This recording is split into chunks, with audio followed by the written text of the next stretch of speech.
9, 8. You're watching Experience Comic Culture and Sales, streaming live daily to Facebook, YouTube, Twitch, and Twitter. What's up, everybody? It is Christopher, aka the Bronze Age Nerd, joined by Bigby McFly, the comic guy, and we are your hosts for Best Coast Comics. Boy, this is gonna be an exciting and interesting show. Right out of the gate, just want to talk about the format change. It's kind of a format change. We're doing things a little differently. Bigby is looking a little different right now. He's got a little bit different setup over there. We're trying to do some upgrades. One of the things we're also doing is we're now going to be streaming weekly. We're streaming weekly, most likely in this time slot for the most part. And we're going to be doing that not only on the Bronze Age Nerd channel, which you might be watching on right now, or Bigby's channel, which you may be watching on right now, as well as on the EXP, which you may be watching over there right now. So if you're not watching on any of those places, if you're not subscribed on any of those places where you might be watching, go ahead and go do that right now. We're going to be on all three of those channels on a weekly basis. So, you know, if you're used to watching Bigby on his channel, if you're used to watching me on my channel, or if you're over on the EXP, you can watch anywhere and go subscribe to the other channels because there's lots of great content over on those other channels that you should be seeing anyway. So it's exciting. Yeah, Best Coast Comics going weekly, going to all the channels, taking care of all that stuff. Right off the top of the show, I'm excited for that. It should be awesome. Phew, it's been a while. It's been a while, Bigby. It's been a while. It's been a bit. I mean, since our last the recap show for the SummerCon, which I'm still reeling from. That was so awesome. Yeah, it was a great experience. Since then, there's been some, there was some talk about what we were going to do about changing up the format of this show. The show that used to be in this time slot, which was Devil's Advocates. And we finally figured that out. We said, hey, this Best Coast Comic thing is already going on. It's working really well. Let's go ahead and roll that forward. I went on vacation for a week, so there was another week off there where things were, going strange. And that was much needed and very refreshing. So yeah, it's just been a couple weeks, and some crazy things have happened during those couple weeks. Luckily, it's not like the Community meme where Donald Glover comes back with the pizzas and the apartment's on fire and everything. It's not quite like that. It hasn't been just a drama-filled crazy escapade, but there has been some stuff going on we're going to talk about. Also in the show here fairly soon, we're going to have a guest too to talk about the Bloodshot Kickstarter that's going on right now for the anthology series, Black, White, and Bloodshot. We're going to have one of the writers for that anthology series coming on, joining us, which we're very excited about. Yeah. So that should be a really great show. We're going to cover the PSA entering the comic book. That's the title of the show. We're going to cover that, of course, as well as some other news bits. So it should be a really exciting show. I'm just kind of making sure, okay, our guest has not popped in backstage yet, so we will cover some other stories first. But first, we should say hello to everybody in the chat. Don't you think, Bigby? Yeah, absolutely. Sweet. See some familiar faces in there already. Yeah, we got some familiar cast of characters here. GT Key came in with 4 different comments. So I'm guessing it's kind of hard to tell, but I'm guessing one on each channel. Maybe that'd be my assumption. But they were all different. Yeah, they're all a little different. Yep. Well, there are 3 of the same and one's different. Okay, there we go. And then we got Bigby McFly in the chat, and we have John. What's up, John? It's funny when people say, I think I'll watch the stream here. I can't tell which one you're watching on, but like I said, make sure you're subscribed to all channels that we're on here, because you're going to see great content on all those. I got Derek in the chat as well. What's up, Derek? Lyle, how's it going? Lorena, we have What's on the Comic Rack. Mr. Akins. Yep, in the house. And Shadow Rat's in here. What's up, Shadow Rat? How's it going? Cool. I gotta fix one thing on my camera real fast. I'll go away for like half a second. Oh my god, where'd you go? It's weird. It does that thing where it wants to creep up, and I have no idea why. I just rearranged a bunch of stuff today. I suspect that somehow is related. So I want to avoid going into the big story, just because if our guest joins us, I know he's in a different time zone, and I want to be respectful of that. He's in a much later time zone. He is an international guest. Let's put it that way. So I'm going to avoid the big topic, because I know we'll just have to cut away and come back probably. So let me pull up what we had next on our agenda here. We should discuss the elephant in the room. I mean, I made you Chewbacca. That's true. Yeah, you did make me Chewbacca in our show teaser, which is an honor, really. I mean, Chewie's pretty awesome. He's pretty awesome for sure. I mean, you are a little bigger than I am and a little hairier, so I figured it all works, right? So let's see here. I'm trying to think of what would be sufficiently quick to talk about. This might be a good one. Unfortunately, I'm going to have to do it this way. Here, I'm going to share a little image for everybody real fast. Give me 1 second. And this is about Larry Hama made an update. I think it's just kind of an interesting thing to talk about and discuss real fast, because we've talked about some things about creators and this in the past. So this was a while ago. Like I said, we haven't been on the air in a couple of weeks, so some of these things we're getting our chance to talk about it. Larry Hama said, the quote here, "I have macular degeneration. I will probably be incapable of drawing within the next few years, so if you want to sketch, better act soon. Although my arthritis may make everything moot before then. I have no ligaments left in my basal thumb joints. It's just bone scraping against bone there. Drawing is actually quite painful, but not as painful as signing my signature." Talk about wow. suffering for your art, huh? Yeah. Yeah, absolutely. So what are your thoughts on that, man? Well, it's sad to hear. I mean, the man's a legend, so yeah. Especially to us Joe fans, so or Cobra fans, as the case may be with your shirt there. Yeah, Cobra represent. It's funny. I'm more of a Joe fan, but I the Cobra logo is just so much more. Cobra's logo is much cooler. I gotta say, especially the Air Force one with the bat wings. It's just it's a sad thing on a couple levels. One of them is, a lot of our icons from when we grew up reading comic books are running into health issues, or unfortunately passing away in some cases. So that's sad. Right. It's sad that he's going through pain. I could tell when I was hanging out with him at SummerCon year before last. Definitely a little, harder to get around for him. Arthritis is not surprising to hear that he's got that going on. I could just tell from how he was kind of walking and holding himself. And on the other level, there's this other part, better get your sketches and commissions done soon. I don't know. Maybe it's just me that thought about this. I know a lot of people were talking about this. And then for me, it was, well, I don't even know if I'd want to, man, knowing that it's going to cause him pain and they're just going to be hurting trying to do it. Right. Drawing is actually quite painful, he says. And that's kind of a sad, element. It's at some point, and I know he's saying this basically, you got to kind of hang up the spurs at some point. But at the same time, if he's putting it out there saying, get these in, it's probably a way that he's supporting himself. Yeah. And so he's not ready to hang up those spurs quite yet. So that was the other thought I had for sure. It's definitely one of those things. Okay. I'm just communicating with our guest real fast.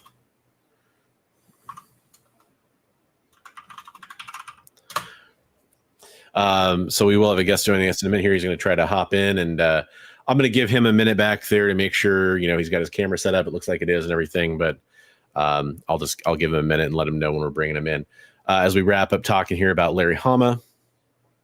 So yeah, it's just, I don't think there's any real big upshot to this other than I like he's saying, if you do want to get something done by him, get it in.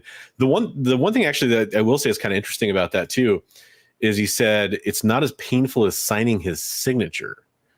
That's even more painful, apparently, which, ouch. I mean, you know, I had him sign some books not that long ago. And it's funny. I know, like, for example, there's another YouTuber, Otaku Tour Guide, who had him do, well, he didn't have him do, I think he just did it. He just kind of started doing Arashikage remarks on some of his books. And it's just one of those things where I feel bad. Like, you know, he's sitting there signing and trying to do that and all that's going on. But you know, what people do for their craft, I guess is the important part of this. It's like a pro athlete in a lot of ways, is they kind of break down physically, literally from their work. So it's just kind of sad. Right. Well, I hope that, you know, he's able to get along and do the best that he can, and maybe find some way of some pain management or whatever for that he's able to continue to make money off of his craft, and we can enjoy his work for a little while longer. Absolutely.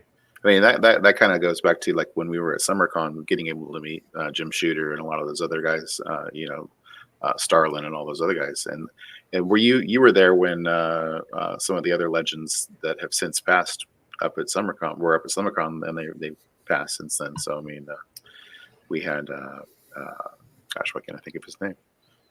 Neil Adams was up there not too long ago. Yeah, I'm unfortunately I missed him, but yeah, he's somebody we lost recently. I mean, so many, unfortunately. Right. So, like we say, get out there and meet your legends while you can. Yeah, absolutely.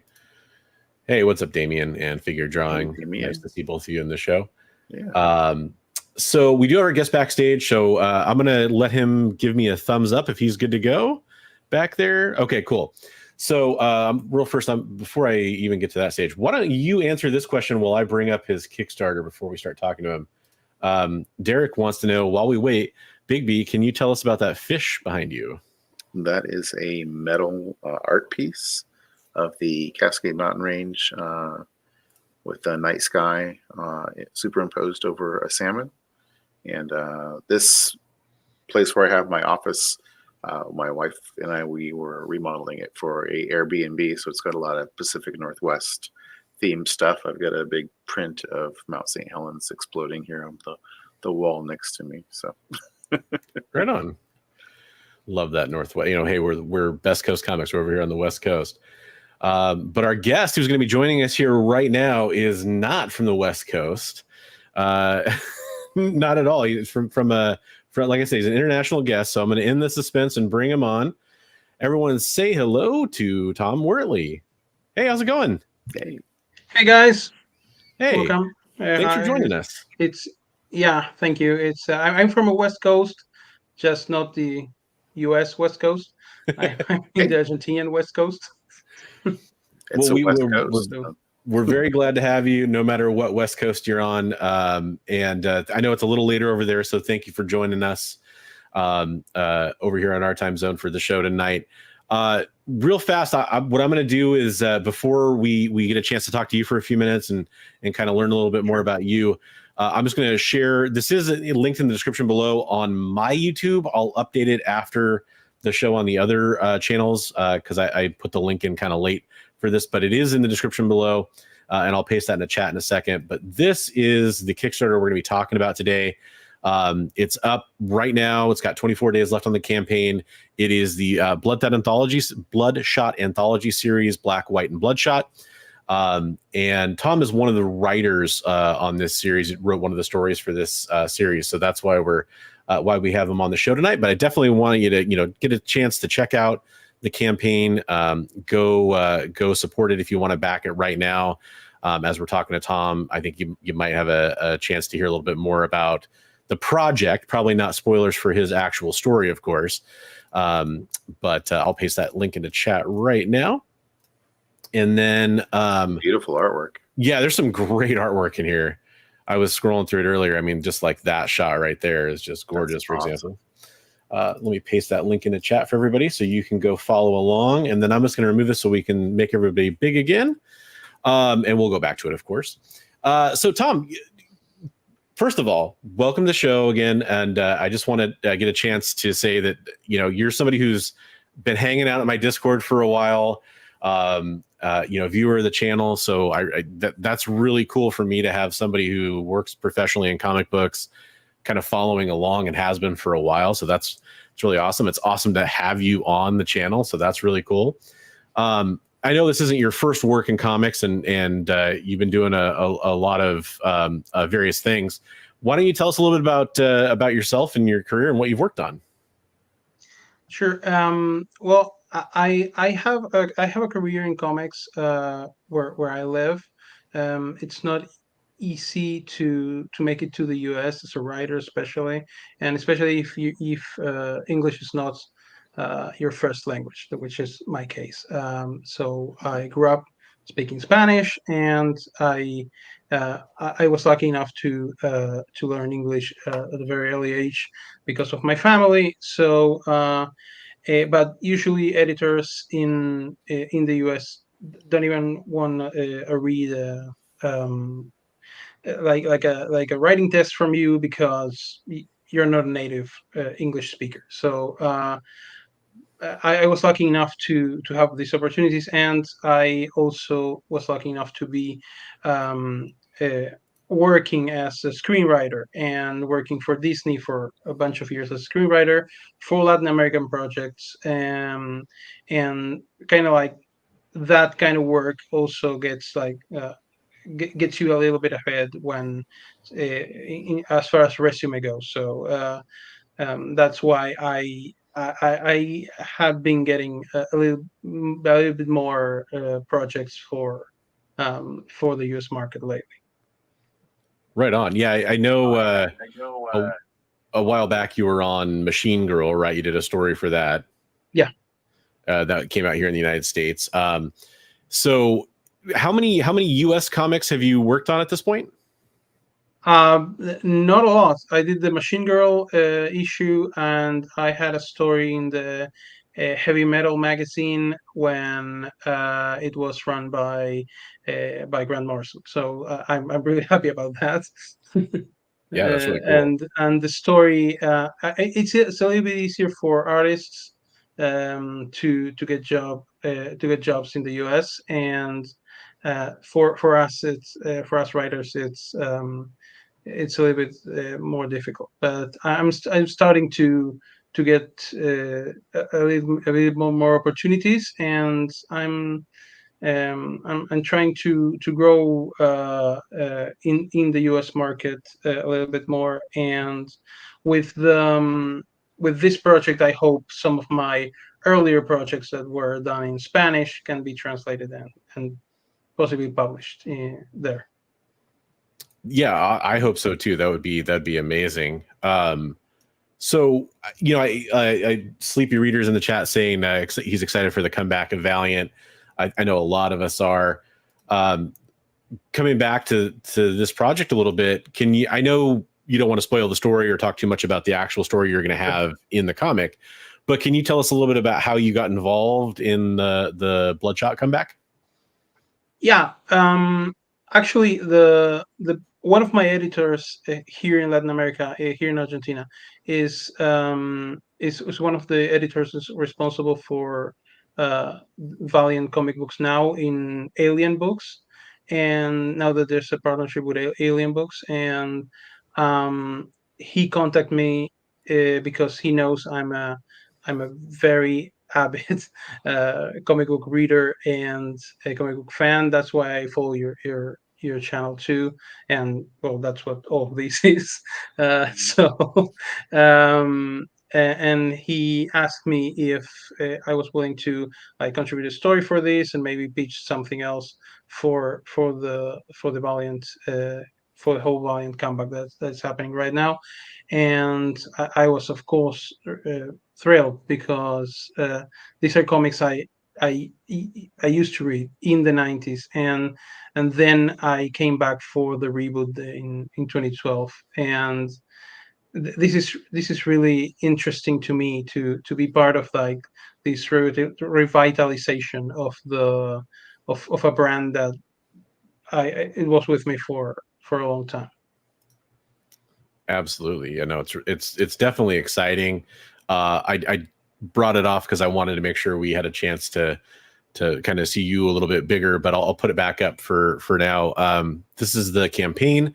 The good news is, it's fully funded. It fully funded in an hour. So this is one of those ones where you're backing it without any risk, involved. Essentially, you're backing it because you want to support it and check it out. Which issue is your story appearing in? Do you know? Yeah, mine's going to be on the third issue. Okay. And I wasn't sure at first because we had to deliver the stories like way ahead of time. So I wasn't sure which one mine was going to be, and I'm really happy that it's the third issue because the cover A for that issue is going to be done by Renato Guedes, which is a very very cool Brazilian artist who worked in Wolverine and did a bunch of projects. He also worked in Bloodshot before, and he's actually a friend. So Right on. I didn't even know he was involved in the project until I saw the Kickstarter. So that was a surprise for me, and it was a beautiful surprise. And the artist on your project looks like we have it right here. I'm not familiar with that artist. Were you familiar with? Is it Gabriel Kikot? I didn't know him. He's also Latin American artist, and that was great because we can chat in both in Spanish and in English. So we had like a really great collaboration, and I didn't know him previously, and I shared a couple of panels from the story, and he's an amazing artist. These sort of like short story anthology projects actually give me the chance to work with a lot of artists I didn't know previously, and that's great because usually after this, I I tend to go back to those artists and try to like find an idea to work on a book or something like that, because especially if it works so seamlessly as it did with him. Yeah, and Jay was just saying in the chat, this is a stacked talent on this. That is absolutely true. There's a lot of, there's some creators on here that I'm not as familiar with, and I'm excited to get to know a little bit better. But I think for some of us that, kind of look at the credits, so to speak, and they're like, oh, Tim Seeley, Mirka Andolfo, Mark Guggenheim. There's just a lot of talented people working on this book. Covers by Miko Suon. There's a lot of really great talent associated with this. So, and I think it shows in the artwork here. You can see that they're definitely going to deliver on that front, which I know a lot of people are going to be happy about. So it looks really exciting. And it is an anthology series too. So I know you don't want to spoil anything about the story. Can you give us any kind of teaser or anything like that, or anything to kind of get us excited about it? Maybe Sure. To me, Bloodshot. I had a limited amount of pages, and I didn't really want to like go overly complicated. I tried to be as I said, I come from a screenwriter background, so I try to be very cinematic with my comics, and I'm very action driven, not particularly like like an action movie driven, but by driven by actions. So I try to be more of that and less of like voiceover or inner dialogue. So that's really hard to do when you have a very small amount of pages to work with. So I try to do like I try to go back to the classic, you know, classic stories about of the 90s I grew up with Bloodshot. So it's a little bit of violence, a little bit of a twist and a surprise. and so it's a very familiar setting to work out the twist at the end, and not having to overly explain what was going on. And I think uh, I think people are going to enjoy going back to a, I guess, simpler story.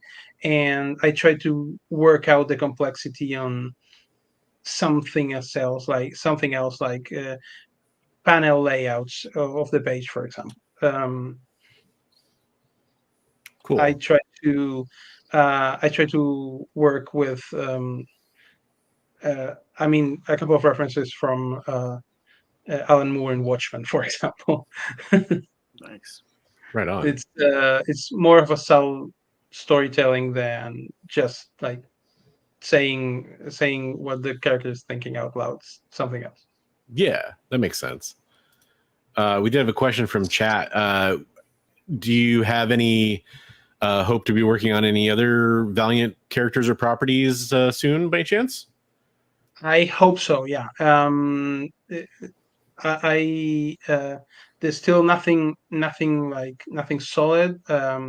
I had pitched a couple of things. There are some characters I'd love to work with. I tend to gravitate to more obscure characters, and like B-listers more than A-listers. That's the thing I like to read more, and that's the thing I like to write more. So I hope I can get something in that realm to work in the near future for Valiant, but I can't say anymore right now. Sure. No, that's cool. Bigby, did you have any questions for our guest that you wanted to ask before we let him go? I think he did a really good job of Yeah. weaving in a lot of the questions I had, like if it was easier to work with a Spanish-speaking artist versus an English-speaking artist, and do you submit your script a different way if you're working with a Well, if I know that the artist that's the change in how I write, right? Because um, if I'm working with an artist that I know is his first language is Spanish, I write the whole script in Spanish and just write the dialogue in English, and Oh, okay. not I write the whole script in English. I do full scripts, which yeah, I know it was a debate not long ago in the community if which one was the best way to go. I tend to go full script, but then I really like to give the artist uh, as much freedom to question that script as possible. So I it's I don't like the old Marvel way of just like writing the dialogue and letting the artist do the rest. I do the full script, but um, I give the. Sorry, I was just reading. Yeah, I I would write a Chainsaw Vigilante miniseries like yesterday. Nice. But yeah, I love to I love to give the artists the possibility of chatting with me, like, and discussing with me every panel I write. To me, there are some writers that like submit the script and that's done, and they move on to the next project. I stay on until the pages are submitted to publishing. So something has to be changed or adjusted, or the artist has a suggestion. I prefer to keep that open dialogue. So the work turns actually a collaboration, and not just like separate parts of like of machinery. I prefer it to be like more of an artistic collaboration, Mhm. and because I also write like prose, and right, I write fiction books, right, and that is like a very lonely job. and if I'm going to collaborate, I try to do so as much as possible. Awesome. Very cool. That was really interesting, because I was curious if you tailored the script depending on what language the artist spoke. So Yeah. Cool. I try to do so, especially because if maybe if the artist is a Spanish speaker and that's his first language, he can like maybe get confused for something. So if it helps to clarify some things, I'll do that. very cool. Yeah, very cool.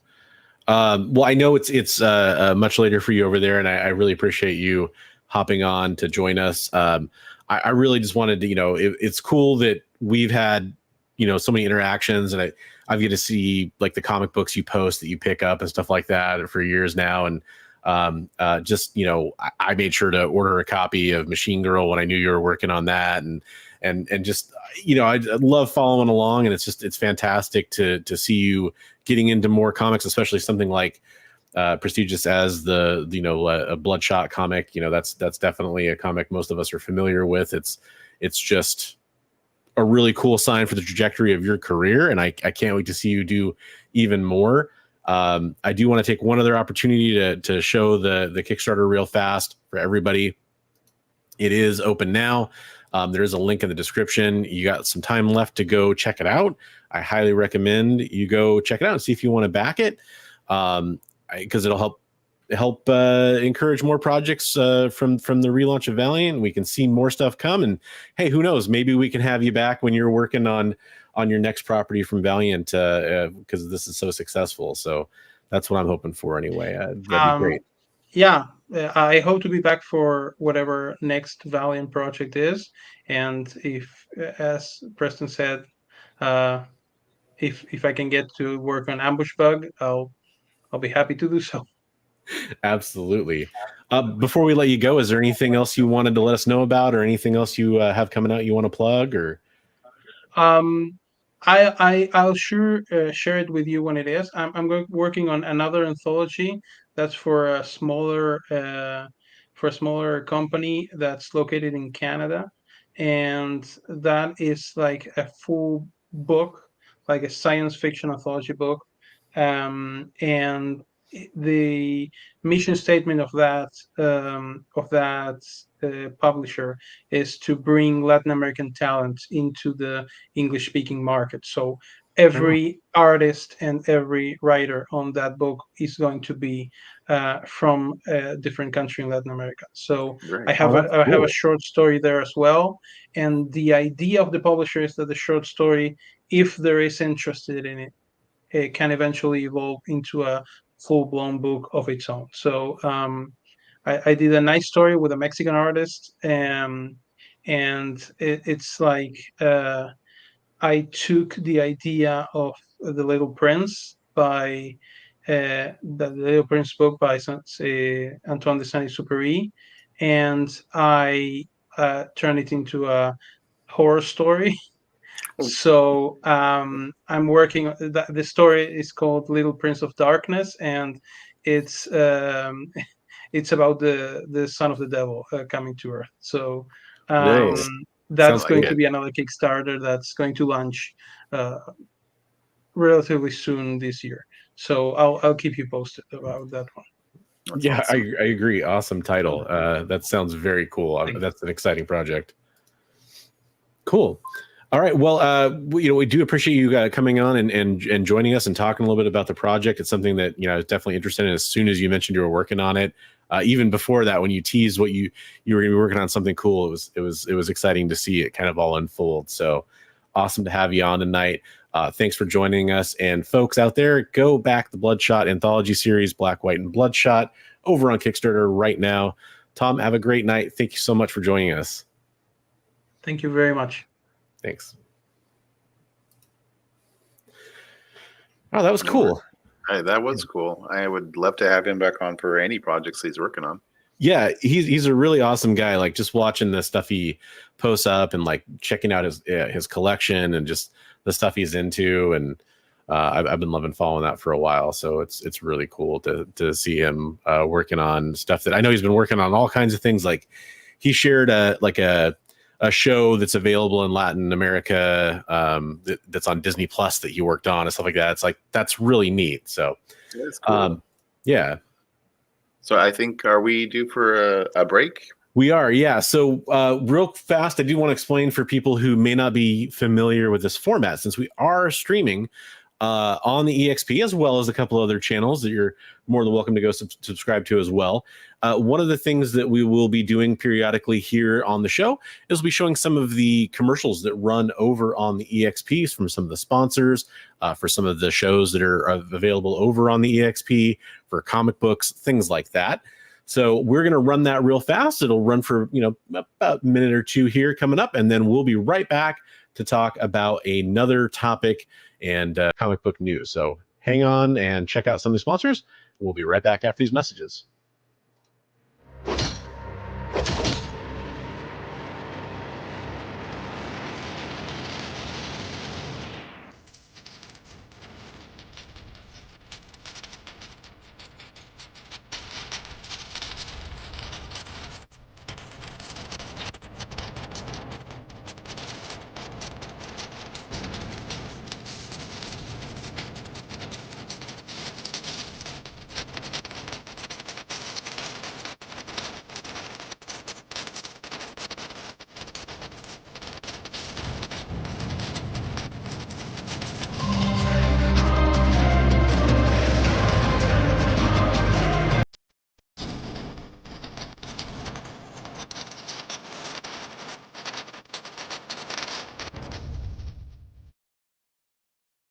Order Battle Quest comics at your local comic shop today. According to a statistic that I just made up, people spend 4 hours a day changing the television channel. People who watch The Experience don't do that. Save yourself a ton of time by tuning into The Experience and enjoying our new original programming 7 days a week. And then tell your friends. Think about the money they could save on batteries in the remote alone, just by tuning into The Experience. Find out more by scanning the QR code below.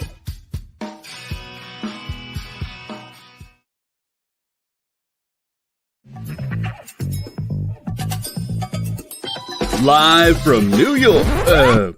What? Oh, sorry. Live from Cleveland? It's Friday night? It's Friday Night Live! With Nancy McCann. And Ricky. And sometimes Carlos. And featuring boxes and boxes of rare comics. Unique collectibles. Lots of smiles and conversations with new friends. Friday Night Live with Comics Unlimited. Friday night from 9 to 11 on The Experience.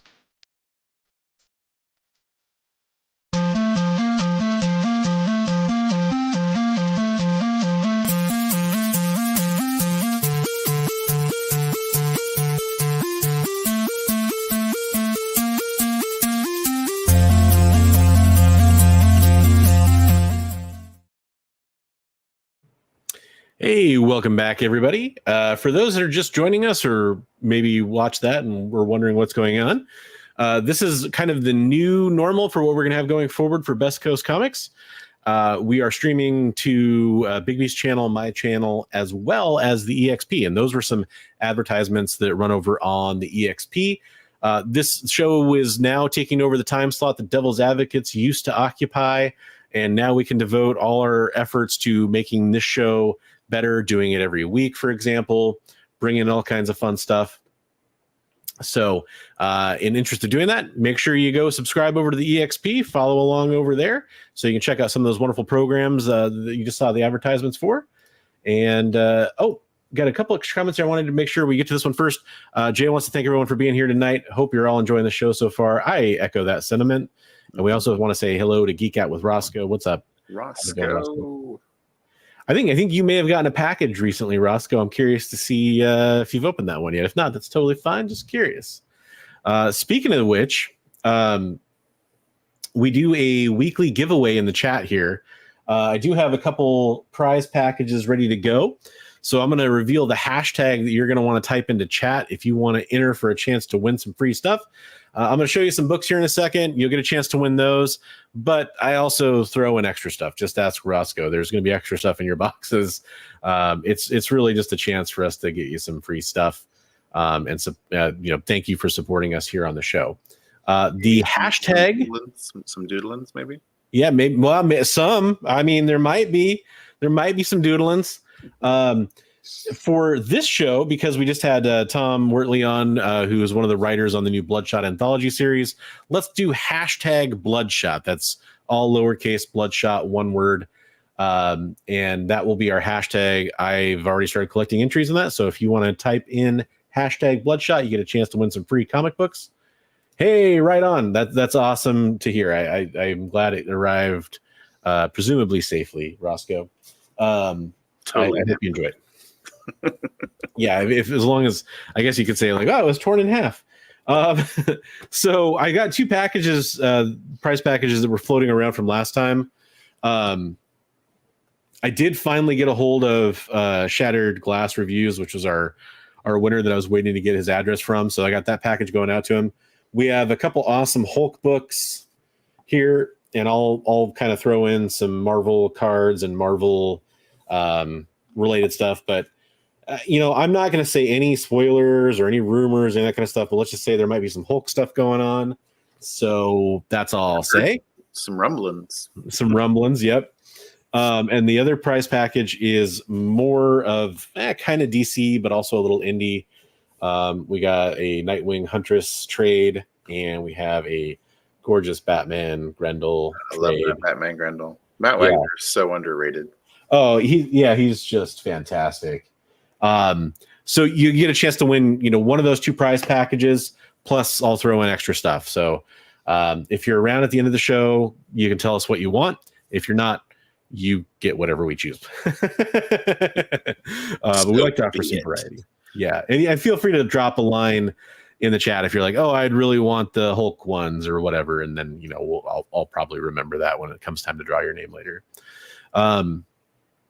So I think we should get to our big topic this week. What do you think, Bigby? Yeah, I mean, why wait? Let's dive in. Why wait? I agree. Your sword. Yeah. So the big news going on right now. There's a couple other topics that if we have time, we'll kind of come back around and play catch up on. But the big news of the week, everybody's talking about it. PSA has announced that they are doing comic book grading services. There's lots of news sources that have reported this. There's lots of YouTubers that have talked about it already. This particular link that I'm highlighting is from icv2.com, which is a pretty good website if you want to go get some industry news, more of an insider website. So this is actually something that has been in the works for a while. I've heard rumblings of this for a while. And I know there were some people that were kind of in, I don't know, I guess beta or discussion for it for a while, that were excited to finally be able to talk about it. Before I say anything about it, I'm curious, Bigby, what's your take on this? What's your gut reaction? Well, the way they say that a rising tide floats all boats. So hopefully we see some good competition to spur on the other big two that are out there, and really just make things better. I know they've got a amazing reputation in the card industry, so it'll be really interesting to see how things go for them. I'm really kind of shocked that they stuck with that card look that they had for so long. But I guess it's kind of like their trademark, I guess. So, I'll kind of do my best to zoom in on the label. I can only make it so large there, but there's kind of a closer look at the label, which I know is a lot of people's. And I don't mean this in any kind of like condescending way, but it's a little funny to me. Like funny isn't just kind of odd. That's a lot of people's primary like thing that they zoned in on. I get it. I completely get it. It's just like I said, to me, it's just a little funny. It does look like, it looks like a card. Well, I mean, yeah, it might be a trading card. Who knows? You know? Yeah, that's true. That's true. There are a couple cards that had pretty close to that exact art on it.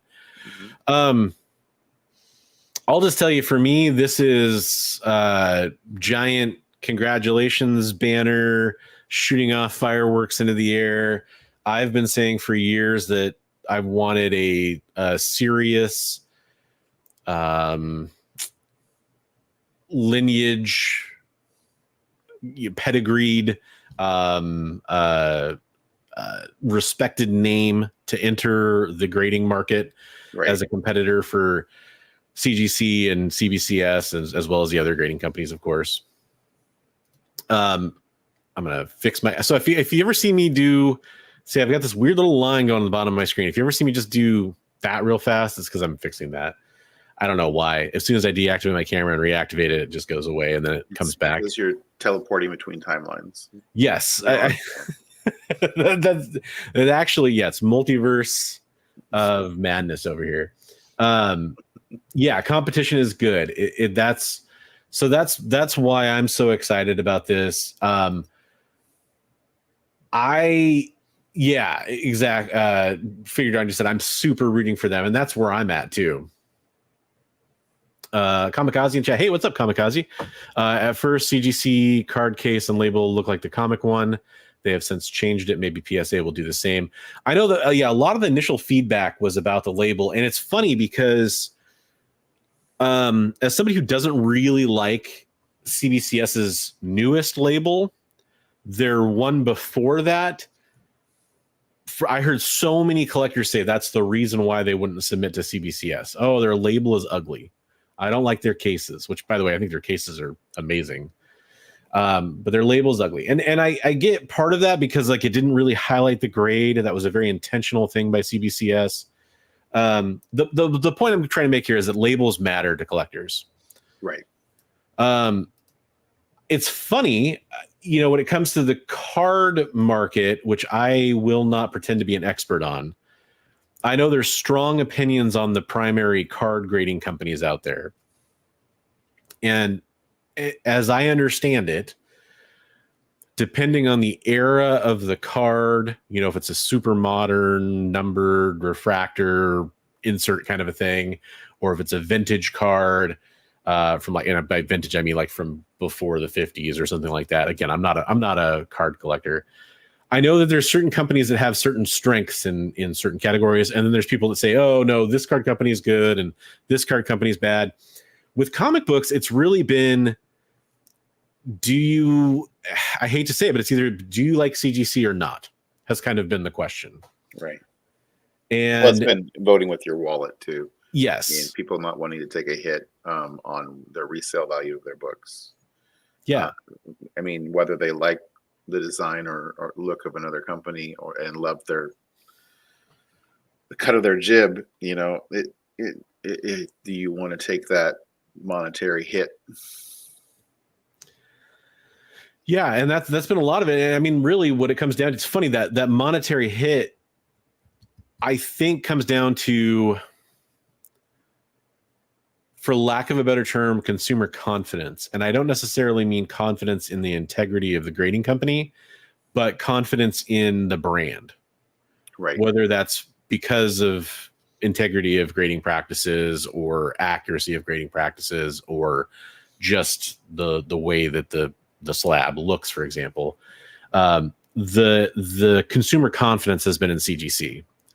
And that has meant that the market respects CGC encapsulated books at a higher premium, generally speaking. CBCS has had every opportunity in the world. Remember, CBCS is Beckett for all intents and purposes. So right. When you're talking about another the world, huge card grading company. Exactly.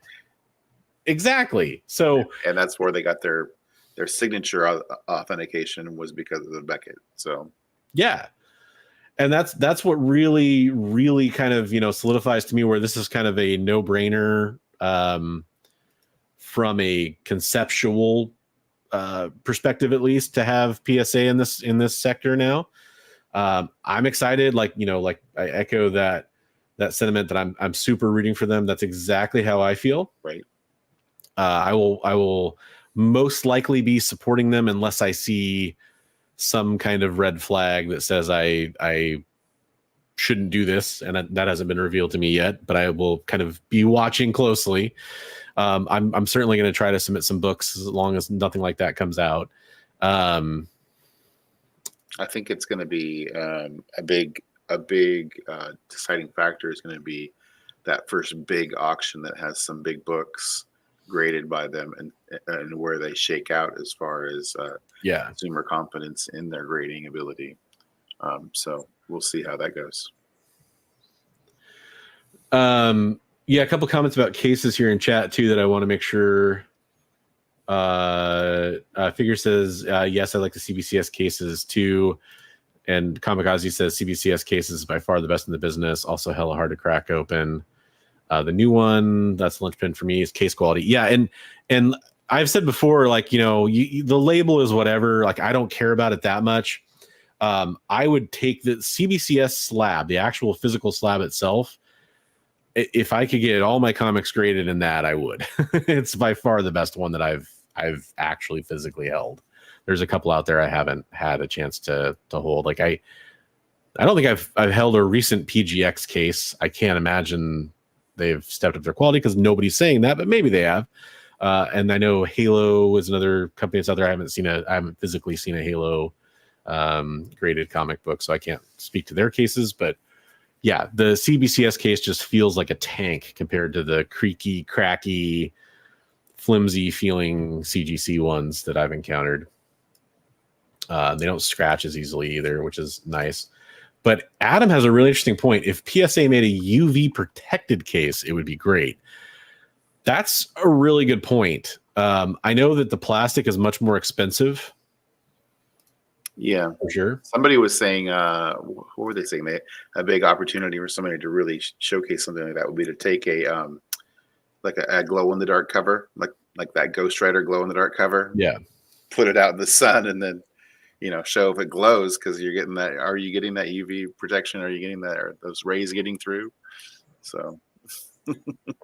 Yeah, exactly. I think that absolutely would be a huge point. But I for example, the Gator Guard cases and the a couple of the other companies that do offer UV protected cases, they're more like cases for the slab, which is really weird, but it's a thing.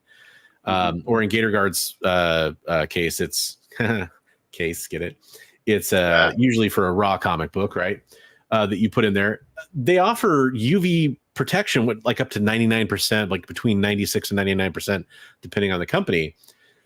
Even technically, I think CGC, just by the properties of the plastic, offers like a very tiny UV protection, but it's not necessarily enough to block sun damage or anything like that. Certainly not enough that they would ever talk about it, but I think technically it offers a little bit of that UV protection. But I've worked in the supply industry for a while back in the day, and a lot of the companies that I work for would say that it does provide UV protection, but it's not. If you want UV protection, you've got to go to the next step up in the line. Yeah, because that material is just more expensive, is what it comes down to. Absolutely. And so, maybe it would be cool if they could do that. But I think people say that, and they also say, well, it'd be neat if they offered $20 grading for a modern, instead of $60 like it would take if they had UV protection on the case, which I don't know that that's the actual cost breakdown.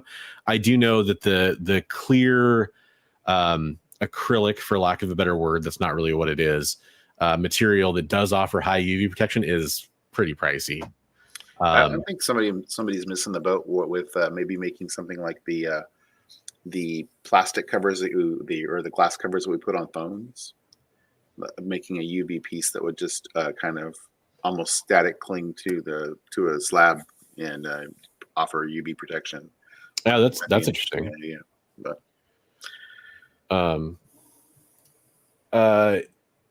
if you watch Swag stream last night, they have held the PSA in hand.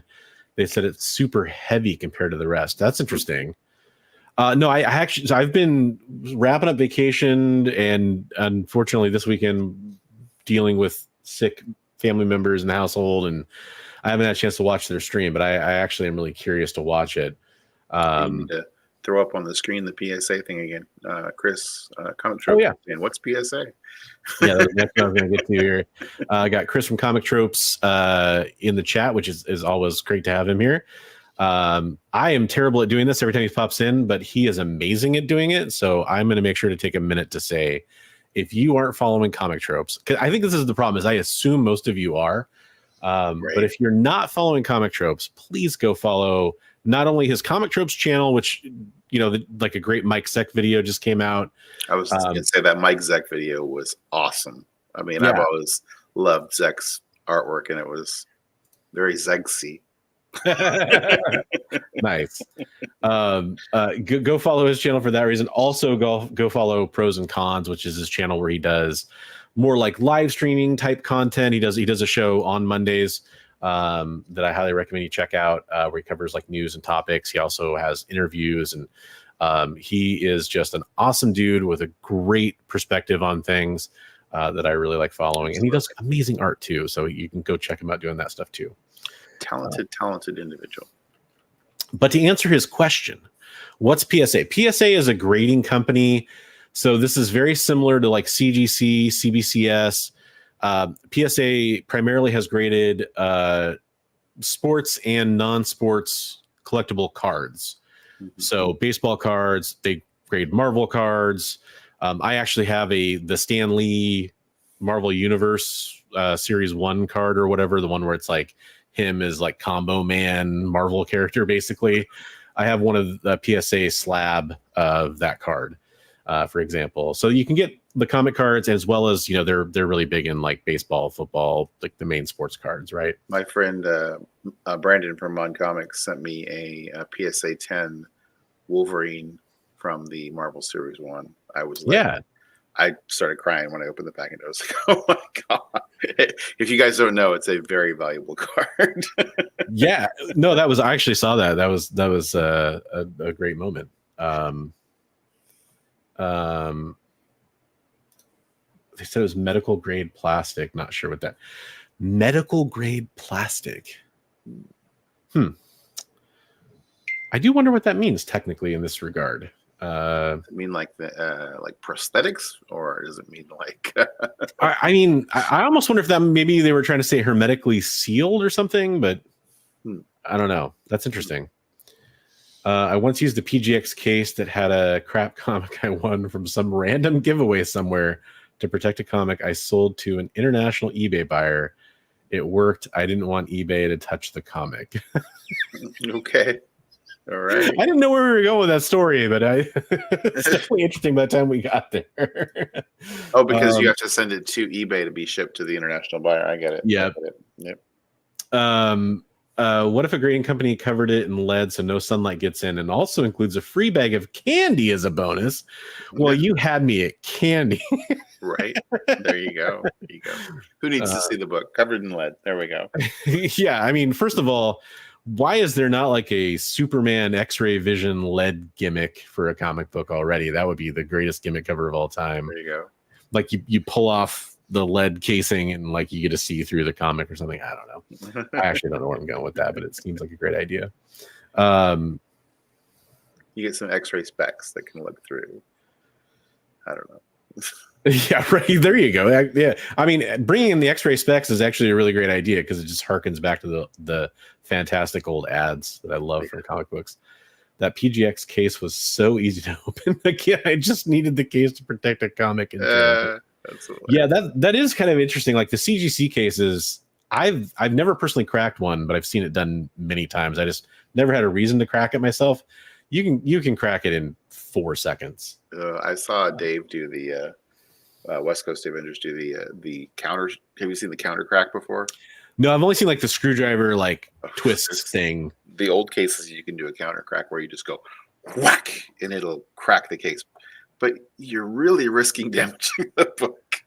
Yeah, that's the thing. I mean, I think even in almost all cases, there's a little bit of risk, but yeah. Yes, I agree. Comic Trope is definitely legit. Definitely. Ooh, Metal Min case. There you go. Preston's a big Metal Min fan, so that makes sense. That's a good opportunity. No, so I just to kind of circle back to like my profound excitement for this is I have had I guess the best way to put it, I'm not trying to be dramatic, it's just the best way I can think of it off the top of my head, is kind of like almost like a frenemy relationship with CGC.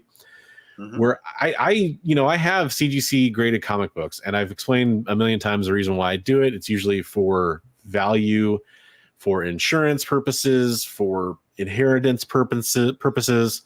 Collectibles I've had most of my life that I know I want to pass down, that, trust me, I've read them a million times, and I was okay with them being encapsulated and buying a facsimile or reading digitally or whatever after that. I know people have the whole range of gamut of feelings about slabbing comic books and putting them in plastic and all that kind of stuff.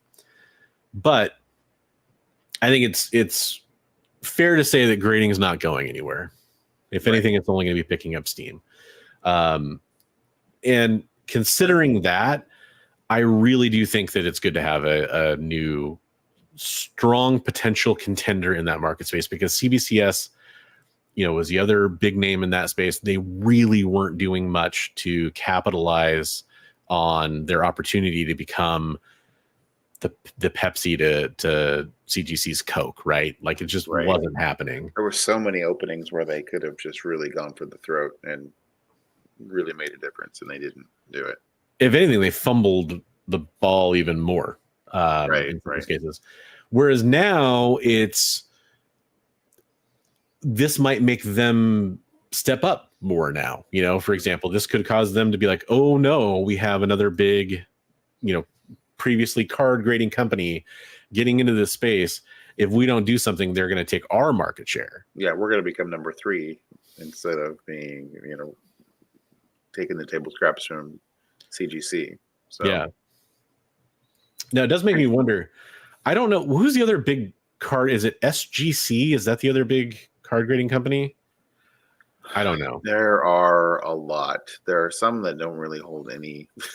I know I've seen some people have boxes of card slabs, and they'll bring them into a store. People are like, you would have been better off not even to have these slabs, because the company you chose was garbage. I think it's either SGA or SGC. Again, I'm not a card grading expert. I think SGC is one of the other fairly big ones. Mm-hmm. And it makes me, I actually, now I'm going to be venturing into just straight up, hearsay territory. I know there's one of these companies has been talking about, or maybe even already does do some comic grading, but on a very small level. And it made me wonder if it was SGC, but I don't see it on their website. But I know somebody pointed it out in a chat a while ago, and I was like, whoa, they really do. But again, it was a card grading company that I wasn't extremely familiar with. Gotcha. The point is, there is a couple other ones out there that could still get into this space. And it does make me wonder if PSA has some success here, if we'll see one of these other card grading companies also in this space. Yeah. For sure. I could message Tony and see what he thinks. EGS is, I don't know. I've just no longer considered them an option for comic book grading. Personally, that's just my personal opinion at this point.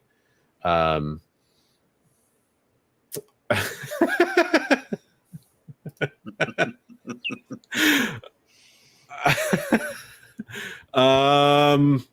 wild guess. Yeah, that's. I mean, I'll tell you. Here's my not wild guess, and this is based on nothing. I said a long time ago when the Taylor Swift rumor started that Taylor Swift was going to be Dazzler, right? Like that was the wild rumor that was going around back when she first attended a football game with Sean Levy and Ryan Reynolds and everybody. I said everybody's got it wrong. It's going to be Blake Lively as Lady Deadpool. Mm-hmm. That's actually what's going to happen. And the more time goes by, I feel like the more there's a possibility that might actually be true. So I'm calling my shot there. That's not really a wild guess though, because I said that a long time ago, and I think it's kind of more logical. Or the crazy, I heard Wolverine variants. I heard Henry Cavill as a Wolverine variant. And, I heard that one too. Daniel Radcliffe as a Wolverine variant. And see, like for Daniel Radcliffe, he's been a rumored Wolverine recast for a very long time. So I wonder if that's just where that rumor comes from, or if it's would they actually seek out people that have been rumored? You know, would they get Danny DeVito, who's been like the joke for being Wolverine for a really long time? Would they get him to come in and play a variant? Let's see. Crazy cameos. I'm trying to think. Taylor Swift's Juggernauts is a very wild guess. I don't necessarily know who would play them, but so I guess it depends. Is it just the character, or is it also the actor, or both? For me, like I will just say that I want Maverick. I want Maverick in the movie because Maverick would be sweet. It's no fair to have Sabretooth and to have Wolverine, obviously, and gosh, pretty much all the rest of any iteration of Team X in some of those movies, depending on. So we're gonna get Phantom X then too. Oh, Phantom X would be pretty cool. Yeah. But I don't know who would play Maverick and have it be like, I don't know. That would be a really weird one. I also will say there's one other thing here, like along with me calling my shot on thinking that Blake Lively is going to play Lady Deadpool. I interviewed Tyler Mane right for Halloween last year. And so at the time, it was during the actors strike. They were striking in solidarity with the Writers Guild. So I just mentioned, I mentioned the whole X-Men thing and him playing Sabretooth. And I actually have to go back and watch the stream because I can't remember if it was backstage or if it was during the show. I mentioned like, man, there's that new movie, Deadpool movie coming out. That'd be really cool if you were like in it or something. And I just knew since then, basically based on his reaction, I knew he was going to be in this movie. So that was really cool to see him like officially revealed in one part of the trailer or whatever. He posted like the cat's out of the bag now or whatever. Was that I heard Channing Tatum as Gambit. Well, see, but he was supposed to play Gambit in a movie. Right. So, and they're saying like in a true to the comics costume version of Gambit. So, but so much of this reminds me of Doctor Strange Multiverse of Madness, where it was everybody under the sun's going to be in that movie as a cameo, and it's going to be, Mephisto and all. There's so many rumors of who was going to be in that movie, and we ended up getting kind of the Illuminati, but a very like low. It was just a few people. Is Deadpool is it really going to go all out and have like 100 cameos in it? It's already going to Ryan Reynolds is kind of that way. So yeah. Yes, I agree with Chris. My wild hope is for a Wolverine or a Hulk quick fight. That would be cool. Black Eyed Peas is filling out Team X would be pretty good. I kind of agree with that. I also kind of hope that, I've said this before. I hope Hugh Jackman is not Wolverine going forward in the MCU. I know that's sacrilege. I just think he's a little too long in the Sabretooth to keep playing that role, and I'd like to see it go to somebody else. And so I almost kind of want to hope to save any kind of fight like that for the proper MCU reveal of Wolverine. I think it'd be fun to do it similar to how it happened in the comics, but I don't know if that's really feasible. Maybe that's just silly. Well, we'd have to be going with a rampaging Hulk rather than Smart Hulk. So we're going to have to take some steps backwards. So. Yeah, that's true. That's true. I know I saw something. Eric Bana confirmed he's not in Deadpool and Wolverine. By the way, but how many people confirmed they weren't in Spider-Man, right? I mean, yeah, exactly. for anybody who's kind of wondering, none of this is based on insider knowledge. This is all just us spitballing. We're just pulling things out of our heinies. I know there's actually some people who are like, who have had advanced screenings even ahead of the red carpet premiere apparently and stuff. I don't know. Not me. Don't lie. I think I'm gonna go where see you it were Sunday. for your vacation. Well, I mean, I think I'm gonna go see it Sunday probably. So I'm hoping that I don't get any spoilers in those first couple of days. I'm in enough. See it Saturday, so I'm in enough groups that I have a feeling I'll get spoiled no matter what.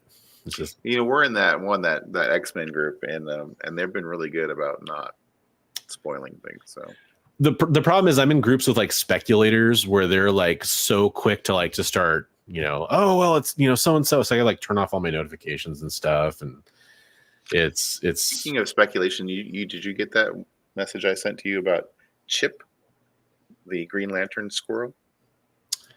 I don't think I did. Did you have something you want to show? It was in the show notes.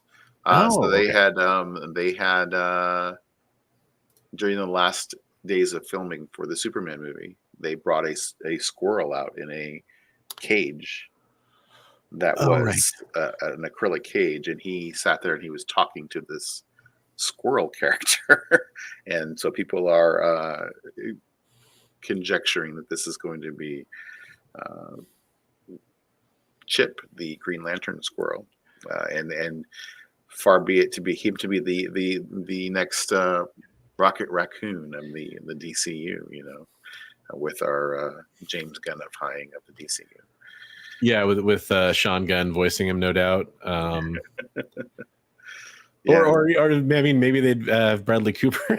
There you go. Yeah, that would be great. But there's a movie that's already got too many cameos. Well, I say that I have a lot of faith in James Gunn. I will definitely reserve my judgment, but it seems like that's going to have a little too much going on. I mean, like, I already think this movie, the Deadpool and Wolverine movie, I already feel like it's going to have pretty much every character that we've seen in the Deadpool stuff. So Negasonic Teenage Warhead, and probably Colossus, and probably every character from the Fox movies. I mean, I think that's pretty reasonable to assume at this point. At least all the ones that are willing to Jennifer return. Garner, Elektra. I've heard that rumor. I mean, Famke Janssen was pretty much saying she'll be back. Yeah. I saw a mock-up that got me excited where it was when they had Famke Janssen and the Scarlet Witch going up against each other, and I was like, ooh, that would be sweet. That would be pretty crazy. Phoenix versus Scarlet Witch. But I was like, yeah, it's not gonna happen. I mean, like, we know it has to do with the TVA, so they can get away with a lot, but they also can just cram in like a stupid amount of cameos, like in a very short sequence, and not have it take away from much of the movie. Like that. Oh, yeah, you can just have just pan by a bunch of characters and be like, hi. Yeah, Dolph exactly. Lundgren Punisher. There we go. Dolph Lundgren Punisher. Yeah, that'd be cool to see. That I think Superman will be a worthy theatrical movie. I don't think it'll burn up the box office. We'll see. I mean, James Gunn has set a high bar with the Guardians films, and I think Man of Steel did really well. So if the trailer's good, I think it could put some butts in seats. Okay, let me totally derail, and this isn't even planned. But did you watch the Agatha trailer yet? I did. Yeah, I watched the Agatha all along. I had a bunch of guys like dogging on it, and I was like, man, that looks really good. I thought it looked good. I think it looks fun. I have a feeling modern trailer editing is such a weird thing. And we see everything good in 90 seconds or whatever. Yeah, and so it's almost like that point where, like, if there's cool stuff that's going to be in the show and they didn't show it in that trailer, it kind of makes me wonder about. It's how I feel about a lot of these Marvel shows. It's either give it more time to play out or turn it into a 3-episode limited series, because they either feel, and this is true this is my feeling too on like a lot of the Star Wars TV shows from Disney Plus. Mm-hmm. They either feel too long and they're stretching too little material over trying to turn it into a full season, or they are not giving things enough time to breathe. Like for a lot of those shows are half an hour long, and they should be like an hour long, standard, drama, 40-minute, 45-minute format, in my opinion. So this show, like I already feel like I'm going to have pacing problems with it if it kind of draws out, the main plot thread. And then, I mean, the big thing is going to be like, is Scarlet Witch going to be in it? I mean, the people are already going to be wondering about that, and that's the payoff bringing back Scarlet Witch. Yeah. And I don't know. I'm a little leery about it. I'm going to watch it. Like with anything like this, I'm hoping for the best. I'm hoping it's a really good show. I want to be entertained. I don't want it to suck. Some of my buddies were very quick to point out the Echo trailers looked really good too. And I was like, yeah, you got a point. And Echo was actually better than I expected it to be. It had some really good parts to it. Yeah. And the whole was okay. Spoiler if anybody hasn't watched Echo yet, which it's been out for a while now. It's been out for a while, yeah. But the ending was very alluding to the Phoenix Force, which a lot of people were like, whoa. Like, how do you even really do that without having X-Men stuff? That's kind of weird. Right. Well, that's what kind of people were saying. Like, that kind of could be a way of starting to tie, because we've already got Miss Marvel is a mutant, right? So, yeah. And Namor is a mutant. So, I mean, Mojo and Arcade. There we go.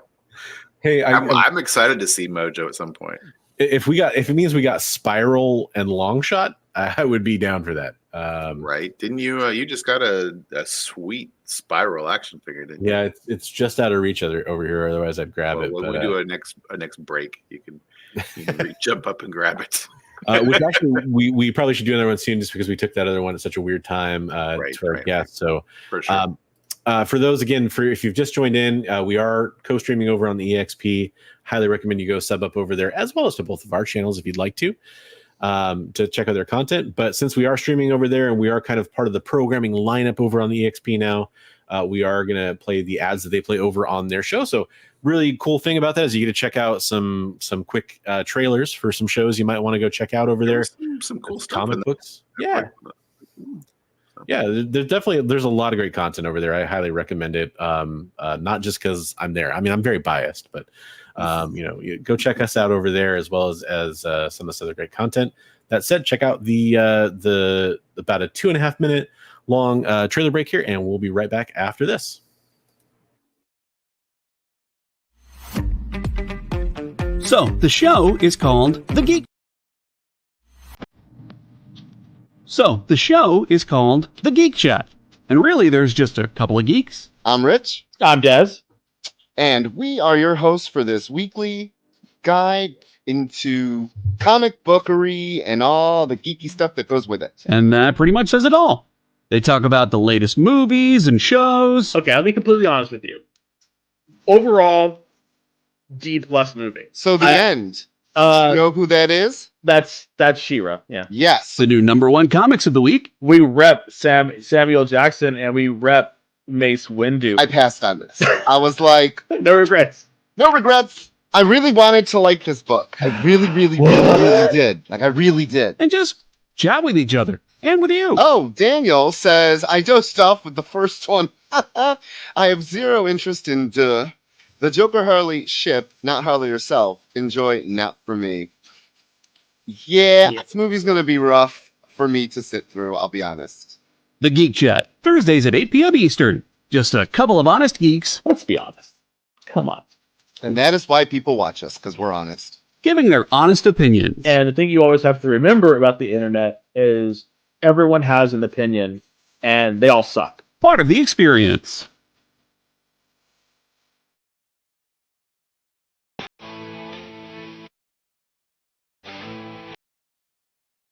What do you call the place on Spider-Man's wrists where the webs come out? His website. I hate myself for writing that joke, but you'd make me feel so much better if you just visited our website. We have links to our merch, new release lists, all the show info, and so much more. TheEXPLive.com.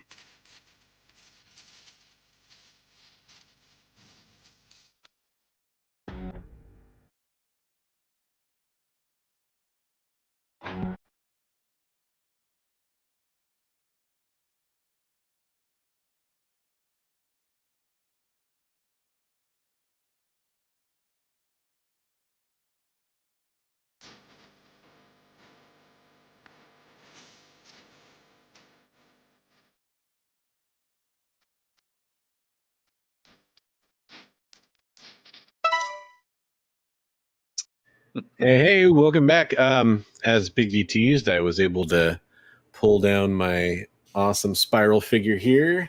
That is sweet. Focus there. So, spoiler alert: Ricochet Rita. Yeah, but they did an awesome job. Anytime you get a chance to get a 6-armed action figure, I recommend doing it.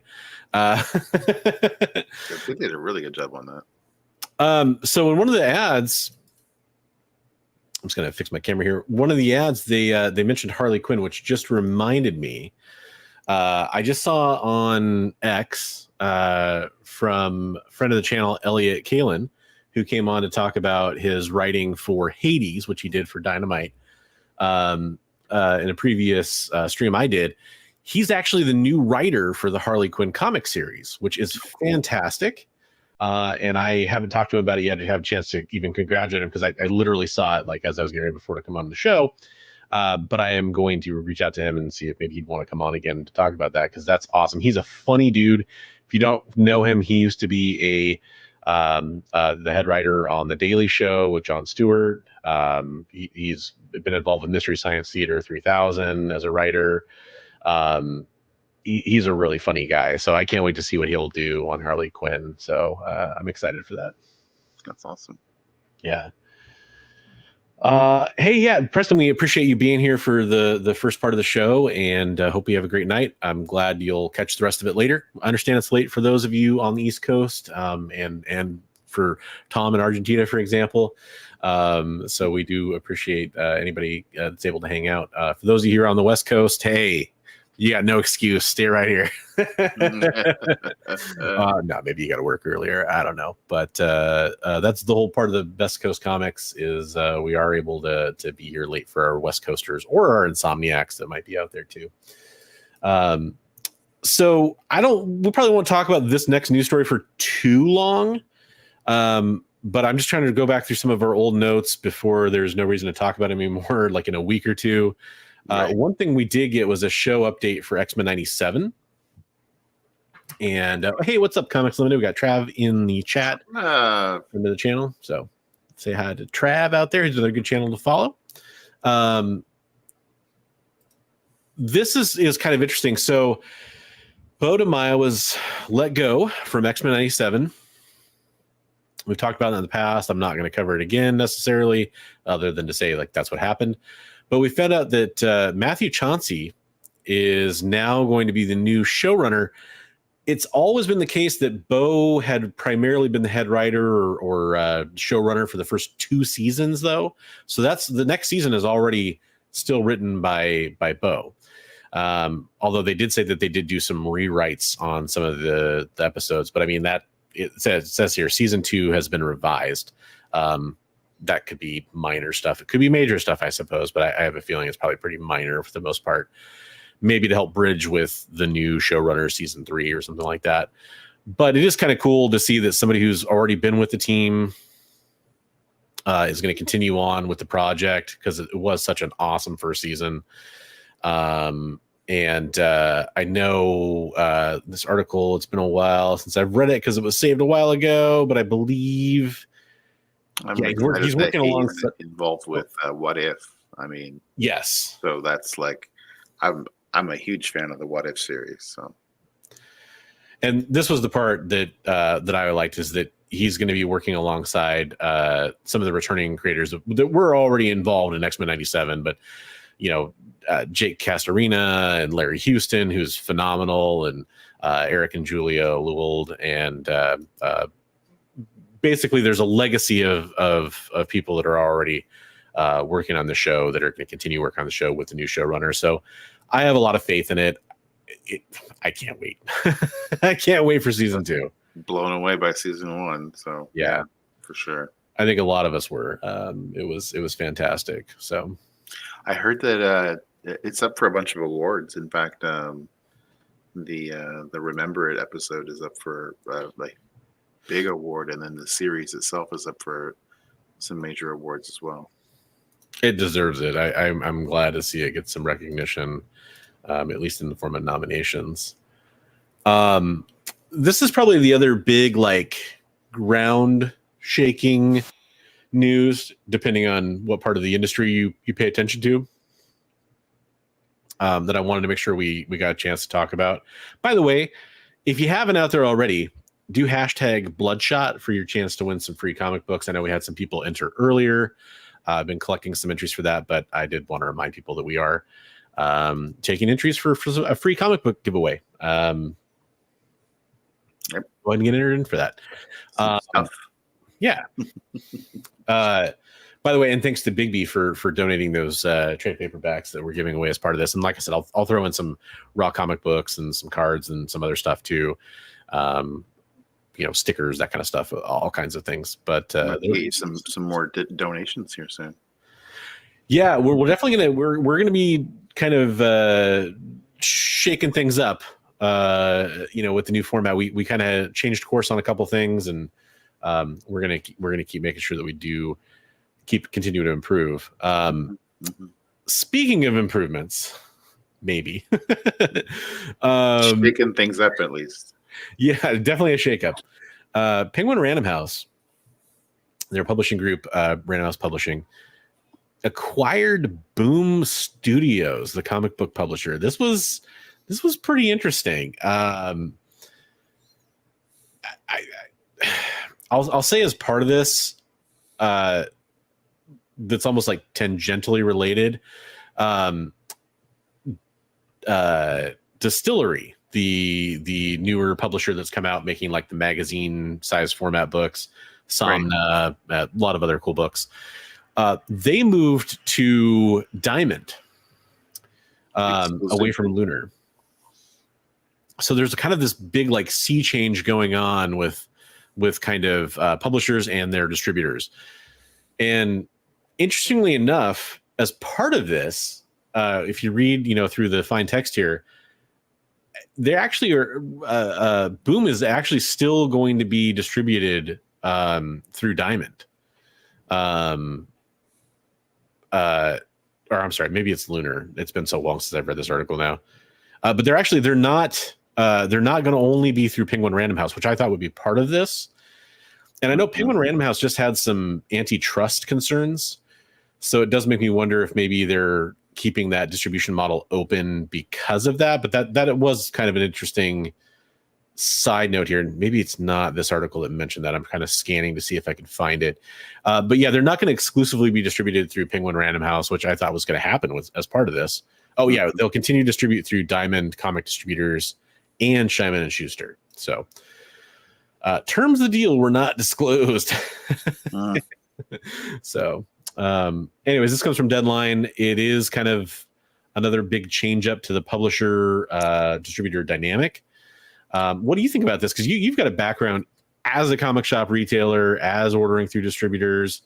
I remember back in the day before Diamond was the one-stop shop, it was a real pain in the butt to get certain books because you could only get them from one distributor, and they didn't always have a lot of other things that you wanted to carry from them. So I hope that the industry doesn't go too far that way where it's you can only get our book from this fine distributor.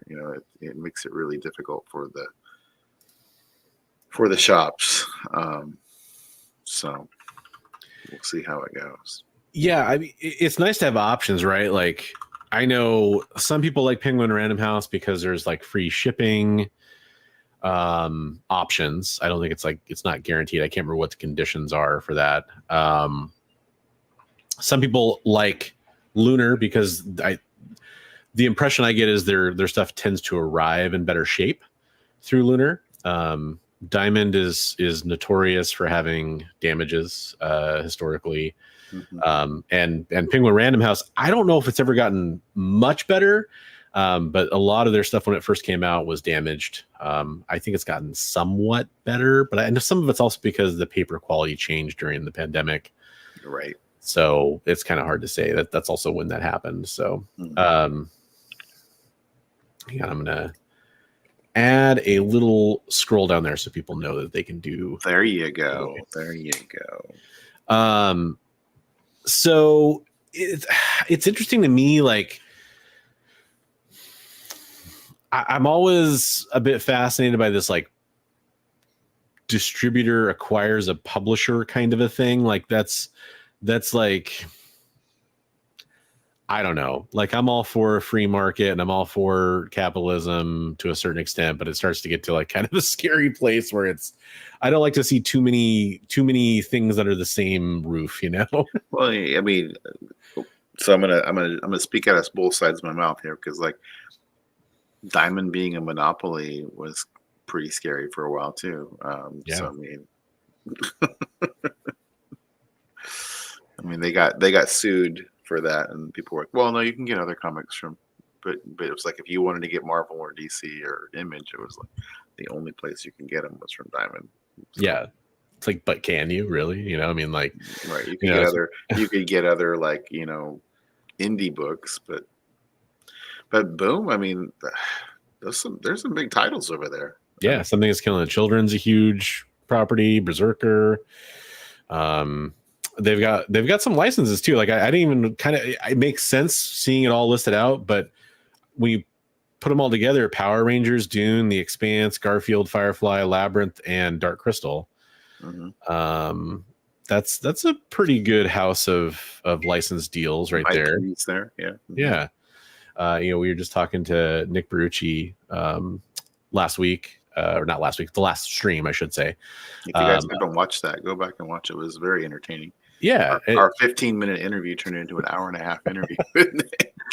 Well, yeah, and we got some of that insight into what it's like to be an IP holder and to have those negotiations, and Right. That was fascinating. So, I don't know. It's just scary to me, I guess, is really more than anything else. I know there was I don't know if it was a tweet or a social media post by, oh gosh, I forgot the head of Boom Studios name. Oh, forgot his name. But there was some post from him where he's just out there like, yeah, I'm gonna go have some drinks on the beach now. Peace. Basically, I'm paraphrasing, obviously. I'm done. That's basically I'm what out. he said, though. Yeah. Mission accomplished. Is it Ross Ritchie? That sounds familiar. I'm so bad with names. I thought it would be in this article. Come on, Deadline. Yeah, Ross Ritchie. There it is. Jay coming in with a save.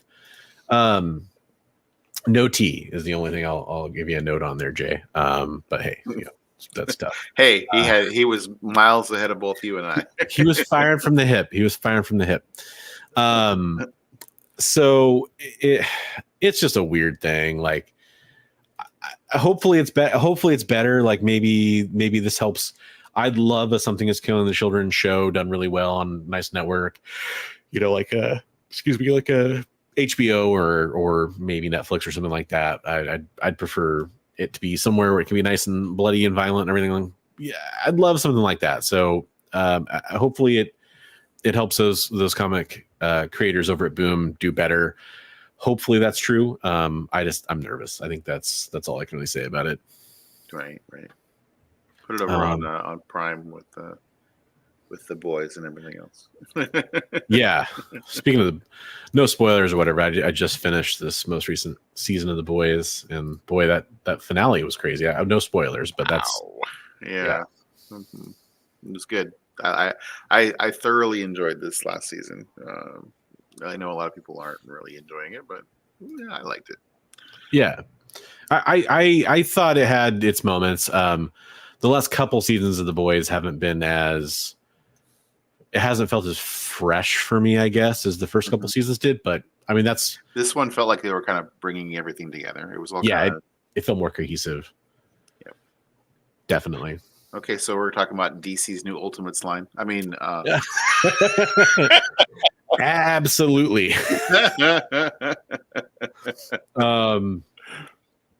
Yeah, I didn't have time for a pithy segue, so I just threw it up here as we are kind of nearing, probably somewhat near the end of the show. You know what, I feel dumb for saying this, but I have almost no opinion on this, and it feels like I should have some strong, like, oh, this is awesome or this is so exciting, but I thought it sounded interesting, the idea that they're going to strip away some of the things that make the characters and see how they evolve. Yeah. So like Bruce Wayne does not have his money. Wonder Woman doesn't have her Amazon sisterhood. Or yes. Peace. Superman doesn't have the Fortress of Solitude. Or a family, apparently, which is kind of interesting. So that's the part that, I mean, it does seem like there's potential here. I guess where I get the hang up on this is it's a little bit like a cool new movie you hear about, and then you see the trailer. Until you see the trailer, you have something to judge it off of. I just kind of want it to be good. That's all I can really. Right. And there's no. Please make it good. Yeah, if it's good, great. If it's not, who cares? You know, and I know. Right. Yeah, that's a really reductionist way to look at it, probably, and a really cynical way to look at it. But it's kind of how I feel. So I was discussing with Comics Limited Trav the other night, and I said DC already did this. It was called All Star. Yeah, and it was interesting, cool, but they only let it run for a short period, and they canned it. So we'll see. I mean, you know, by the same token, Marvel already did Unlimited or Ultimate, and they're back again with a new Ultimate, right? So, right, but they saw it through. I mean, they saw the Ultimates through to the destruction of the Ultimate Universe. For better or worse, yeah. All-Star Superman and All-Star Batman, it was just kind of like, all right, here's this story, and now we're done. So Shigeyuki asks, is this like an Elseworlds thing? Like, not in the strictest sense, I don't think. It's more of a multiversal thing. Yeah. Maybe? Kind of like a different, another Earth number, whatever. Right, and that's the other thing.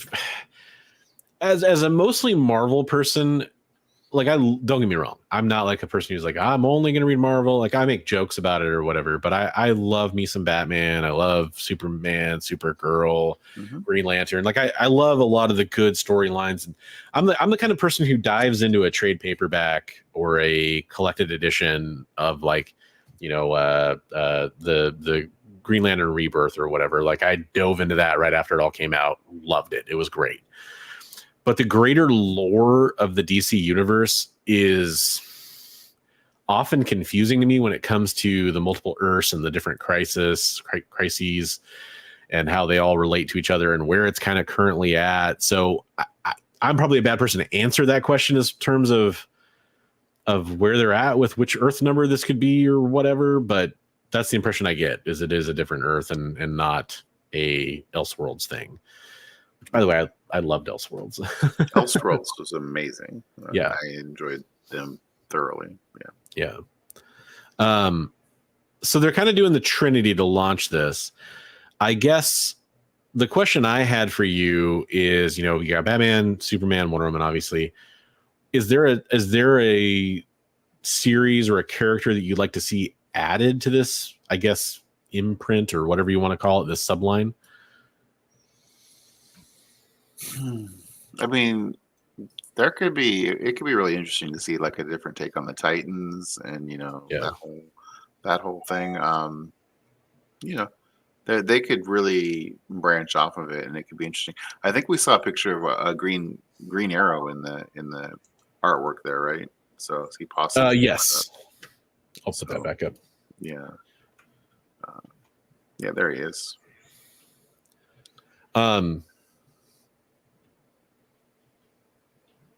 Hang on, I'm answering a text from my wife real fast. How dare you? She asking you for ice cream again? I'm not ice cream this time. She's asking if I was knocking, so I think our neighbors are doing something weird. For me, my first instinct is to say Flash. It might be fun to see Flash, definitely, yeah. Deconstructed Flash. They kind of just sort of revamped her character, but like, I guess what I think of as characters that are kind of weighted down by their history, and one of those characters that jumps to mind for me is Power Girl. So it might be fun to see, but by introducing her, you kind of introduce some baggage. I don't know. It's going to be interesting. Yeah,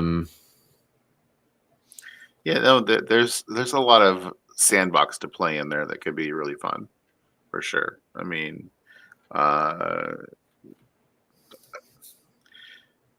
I haven't read enough of the new Ultimate stuff, but Travis tells me that it's amazing. I mean, of what he fills me in on all the pitch meeting, the elevator pitch meetings of what's going on, and I'm like, oh my gosh, that sounds really good. I just started reading Ultimate Spider-Man now that it's on Marvel Unlimited. Mm-hmm. So it seems. Did it grab you? Trav said like it grabbed him, or issue one, it like really grabbed him. That's the thing, is it didn't actually grab me as much. Like, to me, I was just like, okay, like this seems like it's an interesting take. And that, I mean that in no way to disparage anybody who did have it grab them. I think that's great. Spider-Man's never been my favorite character as part of it. I think I enjoyed the original Ultimate Spider-Man more. Well, Spider-Man's one of those characters where I always enjoyed him more in like the team ups and like the appearing in other books, because to me, this is a really controversial thing to say, actually. To me, Spider-Man is like deadlocked in that, either just ending high school or just out of high school time period. Like that's Spider-Man to me. Right. And the greater lore of Spider-Man, like, his history with his, Mary Jane and everything like that, and all the different things they've gone through, it isn't as interesting to me. As far as the greater sense goes. So I do kind of like the back to square one kind of thing, but I also feel like I've done that before with Spider-Man so many times. At least there's a twist on this one. Right. It is so different. The twist is definitely interesting. Yeah. Like things have been changed from how they're supposed to be. So yes. And that is interesting. I'm going to keep reading it. I think I've read the first 2 issues is all I've read. So it's not like I'm very far along with it, but I mean, I loved Marvel's original Ultimate line. Ultimates just like grabbed me by the throat, and I was like, Millar, I could do no wrong with that. I was just like, oh my God, it's just amazing. So yeah, it was a very, very, very good. I don't even like a reboot or a. I mean, a lot of the Avengers movies were based off of sequences in Ultimates. Yeah. So absolutely. Yeah, and look, I've said for a while, I would love Marvel to do, because I'm a Marvel guy. You could say the same thing about DC, I'm sure. I would love for them to do something like that and take it back to like the Bronze Age, like do a story set more of in that type of storytelling, that type of, just kind of almost make it like a what they've done with like X-Men 97, or you kind of just go back and say, we're not really saying that none of this ever happened. We're not really saying that it's going to happen completely differently, but here's just kind of more stories in that time period. Right. X-Men Legends is what I'm thinking of, where they kind of went back and told stories that were more interstitial stories. The Hidden Years, X-Men, the Hidden Years, and X-Men Legends. Yeah. Or I guess you could kind of go the other way and kind of give it its own canon and its own timeline or whatever. That was John Byrne, right? X-Men, the Hidden Years. But that was he had a great idea. Like there were so many years where X-Men was only printed in reprints. So he's like, what happened during this time period? Yeah. We've got a ton of different stories that could happen in this time. Yeah. But yeah, Bronze and Modern Gods, they keep begging. They're like, Marvel, just go back and just make us more stories that take place in the 80s. You know? Yeah, and there's I'm really careful when I say that because I've been saying that for years. I'm really careful to also sprinkle in that it's not that I don't want the modern current stories. I just think like if you're going to do something like Ultimate Spider-Man, Ultimate lines, why not do one like that too, where it's not so much a new thing, it's more of a retro going back. Because look, there's a lot of fans that want to relive the nostalgia of that time period currently. Let's bring Jim Shooter back and he can hit it up. Man, that would be awesome. That would be freaking awesome. Speaking of legends, I can't. This is a perfect segue. Okay. To talk about something that this was a Chris from Comic Tropes. I think he probably is gone. I haven't seen him in the chat for a while, but this is something he shared on his X feed that I really enjoyed reading. This is The Secret Life of Steve Ditko, Spider-Man co-creators family opens up. I won't go through and read this whole. It's a very long article. It's a very good read. It's sobering in some ways. For me, it was just a very almost like melancholy, somber kind of read. Basically, this is his family going back and telling Steve's side of the story in a way. Not, I want to say side of the story, but the stuff that you never really got to hear before. Mm-hmm. And it's fascinating. Journalists called him the J.D. Salinger of comics and portrayed him as an Ayn Rand obsessed recluse. Neil Gaiman referred to him as impossibly uptight, etc. Those kind of sentiments are fascinating. But getting his side of the story, the way he viewed things, it's very interesting. And it was one of the coolest like biographical comic book creator pieces that I've seen in a long time. It does get into his relationship with Stan, which I know a lot of people are curious about, his relationship with Marvel, which I know a lot of people are curious about. But also just kind of like the other side of like what hasn't been shown or talked about. Oh gosh, who was it that I was watching? There was an interview recently where I can't remember who it was they were saying that it was Alan Moore. It was Alan Moore talking about Rorschach. Mm-hmm. And I mean, Ditko was a lot of the inspiration for Rorschach from Watchmen, basically. And that's knowing that, going through reading this article, I think you'll kind of gain maybe a new insight into one of the legends of comic books. I mean, it's just a fascinating person, a fascinating story, a little tragic in some ways. But yeah. I highly recommend it. Yeah, good night, man. Thanks for being here. Good luck on the giveaway. I saw you enter earlier. That'd be sweet. It would save on shipping. Hashtag rigged. Yes.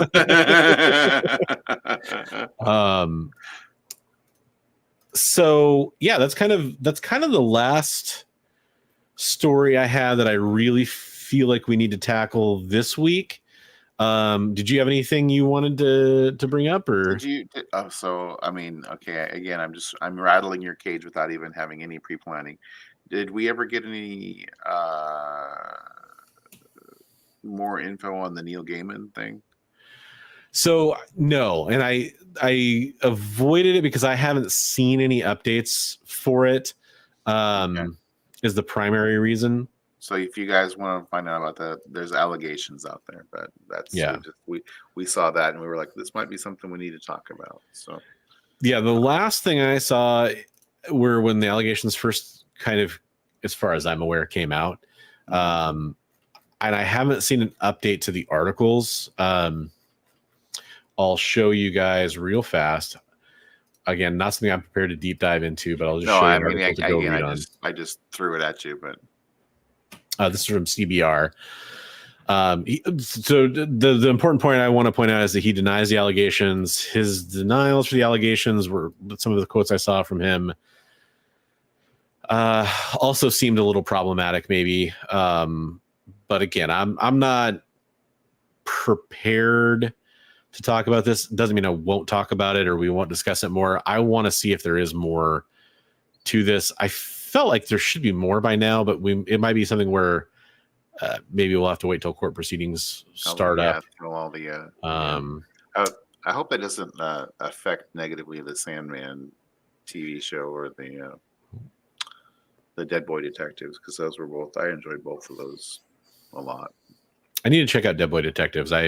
Sandman season 1 was great. I know it's getting ready to come back soon, I believe, for season 2, or I know they've announced some casting and had some promo images come out at least. Dead Boy Detectives was fun. It's like, it's quirky.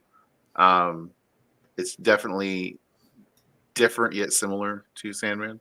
Yeah. So, this is one of those things where, like, speaking straight from the heart, it's complicated because I don't want it to be true, but that doesn't mean that it might not be true. You know, like that's the problem for me. Right, I was just curious if we had seen any more information. I probably not that I've seen, and asked you in private. So, well, it's okay. It's something that's certainly something we would cover, if especially if more comes out. It's just tough because, like, I'll just be honest. Like, I have a personal bias that I really realize. Unlike many of these stories when they kind of come out, this was one where I was like, I really hope it's not true. Right. Now, again, I'm not saying that it's not true. I'm not saying that, you know, if he did the things that he's accused of, by the way he's accused of them, that's obviously terrible. And I would definitely acknowledge that. It's just that was my gut reaction because he's a literary hero of mine, in a way that few are. But I can't say that I've ever read anything by him, be it in a novel or in a comic book or a graphic novel, that I didn't like. So I'll extend that and say even his interactions with people on social media, like he's pretty active on social media as far as replying to like aspiring authors. What was the thing I saw? It was like some kid who was like, his teacher wouldn't accept his presentation unless he had permission from the author or something. And he just is like, my teacher won't let me basically turn in my homework unless I have permission from the author.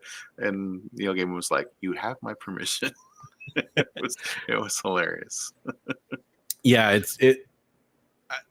I guess I'm kind of like speechless about it. I guess the only other thing I could say is this would be like if Stephen King had these kind of accusations against him, it would be kind of similar to me. Like that, he's kind of up there for me with Stephen King, and again a couple others. But real fast, there's at the bottom of your screen you'll see hashtag Bloodshot. You type that into chat, and in about a minute or so, I'm gonna pull a drawing for that. Give you a chance to win some awesome trade paperbacks donated by Bigby and some extra stuff that I'm going to throw in to make your package. You know what we dropped the ball on this week was the artwork. The community art. I was just going to mention that.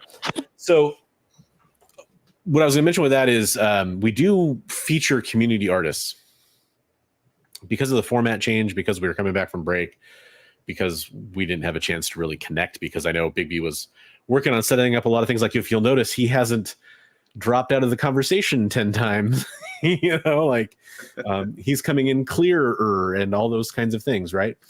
So he's been focused on that. That and working 70-hour work weeks.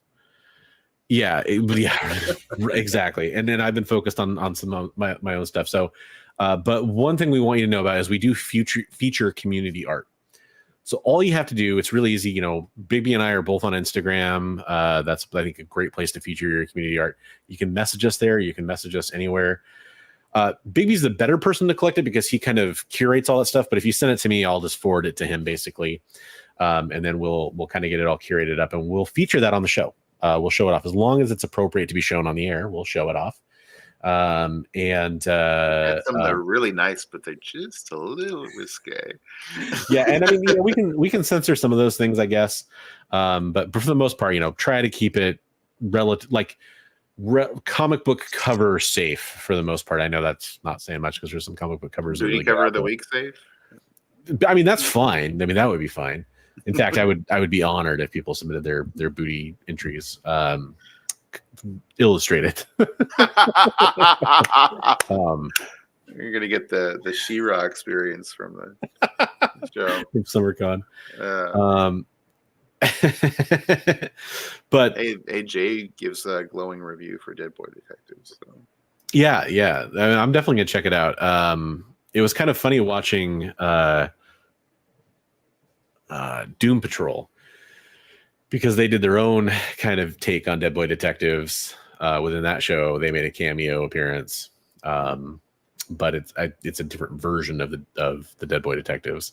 I haven't watched all of the Doom Patrol. I had HBO for a short period of time and started diving into a lot of those shows, and then I'm like, my access was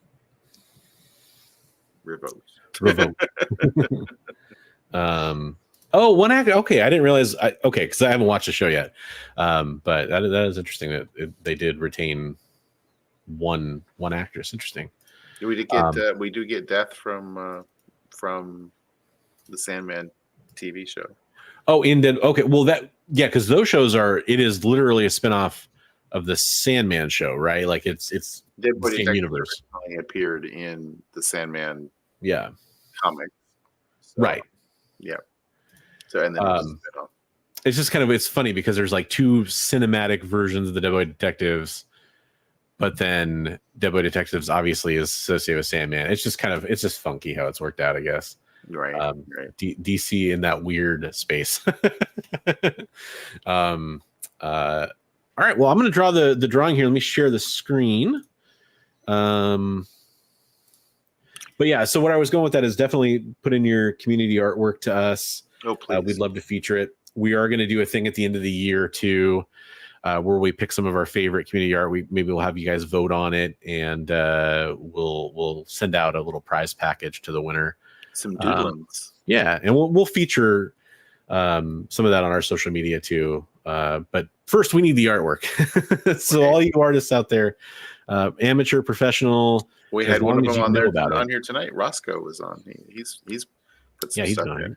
But for sure, any level, whether you're just beginning or starting out, and we'd love to see it. I love to see every level of where people are at in their process of learning art or growing as an artist or becoming more proficient. For sure. So. And I mean, like, as far as I'm concerned, as long as you're watching, you're part of our community, so that works. Yeah. Watch Jim Lee starts watching, and he wins every week now. Darn, Jim Lee watches our show. I don't know. Darn it. God, I gotta say, Bronze, I've missed talking to you and hanging out. I mean, I'm like, let's go for another 2 hours. Yeah, well, I mean, there's a topic we'll probably still get to on next week's show. Is the Jim Lee commission thing? Yeah, I'm gonna be at that show. Oh yeah. Right. Okay, so I'm gonna draw this now because I haven't seen any entries come through. So good luck, everybody. Good luck to our entrants, and we'll see if the winner's still in chat. Oh, you're too kind, Jay. Bigby is a very, very good artist, by the way. Shadow Rat might still be around. I'll give him a minute to pipe up if he's here. He could be lurking in the shadows. Congratulations, Shadow Rat. I do like your artwork quite a bit, Bronze. But yeah, please check out my art on. Sorry, I meant to remove or don't check out my art. If Bronze like, yeah, no, don't check out his art. That was terrible timing on my part. I'm so sorry. No, please go check out Bigby's IG feed. Is probably the best place to see his artwork. I've got an awesome Phoenix piece framed up upstairs of his that he did. Booty cover. It is a booty cover. For me, I don't really think of it as, like, we call it that, but like it's really more of like it's just the detail on the Phoenix flame in the background is so cool to me that's what I focus on when I look at that picture. Travis calls it frenetic. It's your frenetic style. That's a very good way to put it.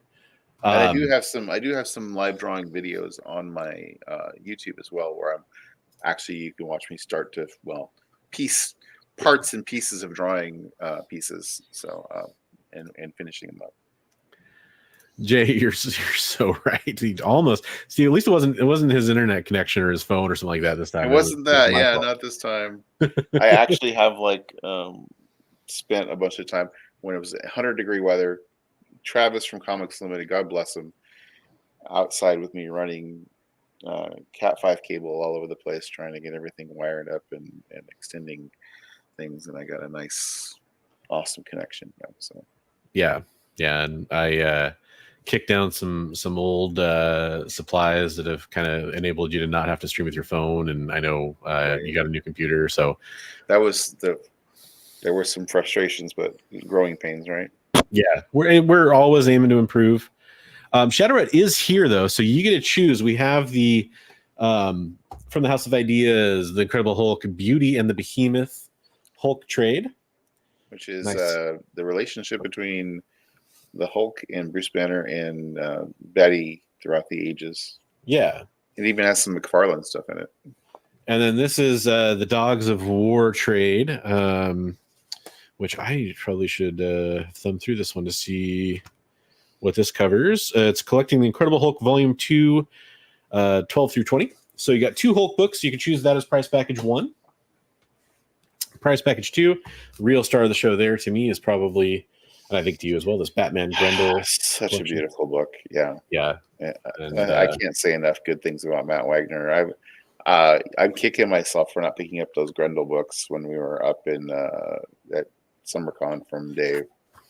Yeah, he had 1, 2, and 3 in really nice shape. Yeah, I've got a number 2, and then you got a Nightwing Huntress as well.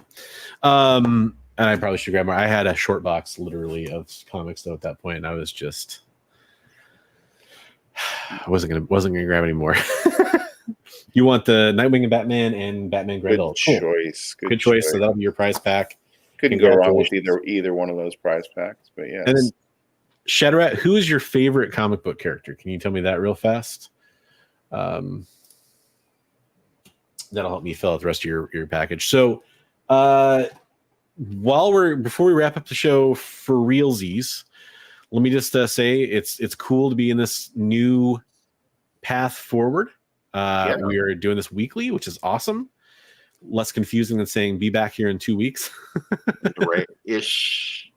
Yeah. It may not have seemed like it this week, but we're definitely going to have more time because I'm not doing 2 shows alternating. I'm actually just going to do this one show. We'll have more time to prepare some segments, and I know we're going to have some more great guests on. That's an interesting pick for character. That is an interesting pick. There we go. Might be able to dredge up some stuff, and then let me know a couple other characters you like, because I like to include stuff that is relevant to what people like. I don't have a whole lot of Howard the Duck stuff, to be honest with you. I have like a couple things here and there, but yeah, just let me know a couple others. You can always message me later too. So obviously he likes Batman and Grendel. There you go. That's what I'd fall back to if he wasn't here, right. For sure. But but yeah, we're on this new path forward, which I really am excited for. You mentioned West Coast Davengers, Dave Vengers. We talked to him about possibly coming on at some point. Somebody we need to reach out to. That's a good collection of characters. I like your style. There we go. Yeah.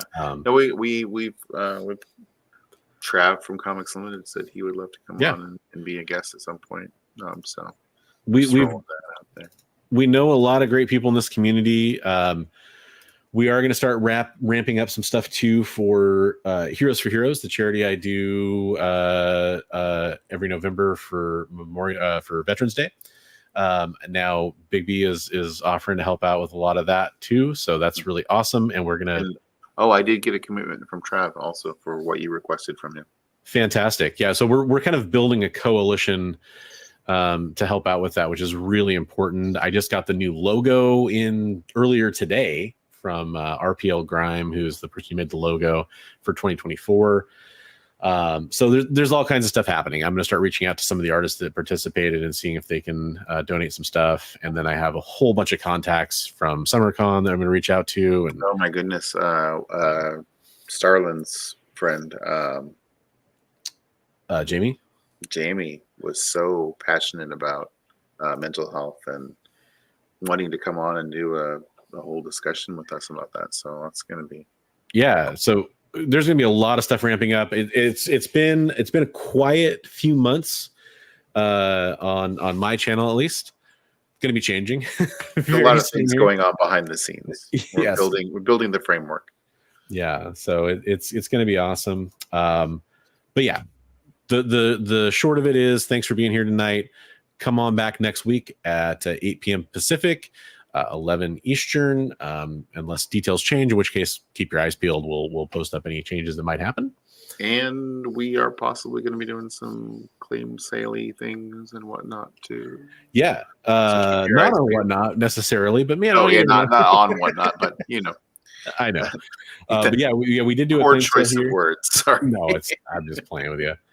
But we, part of the work that Bigby was doing over there is there might be some stuff going on where we're able to stream from the same location, and do a claim sale especially would be much more convenient that way. Yeah. So yeah, lots of great stuff is coming. Hopefully you stick around. I do want to remind you to go ahead and subscribe over on the EXP, subscribe over on Bigby's channel. You can subscribe over on my channel as well if you want to. We'll be back with more comic book news and all kinds of fun stuff next week. You got anything you want to plug for this week coming up, or anything you want to talk about, Bigby? No, just stay tuned to both of our channels. Check us out on Instagram. Bronze and I are really good about promoting each other's stuff. So trying to be growing our little community and group of people that are following us. So stay in the loop. Yeah. No, sounds good. Thanks for joining us, everybody, and entering this new chapter. What we're going to be doing over here. Hopefully, we just keep building and building as time goes on. And we're going to play a little outro clip here, and then we will be out. So everybody have a great rest of your week. We'll see you next Monday here on Best Coast Comics. In a world where you hit like and subscribe on our YouTube channel, that'd be really great. Thanks.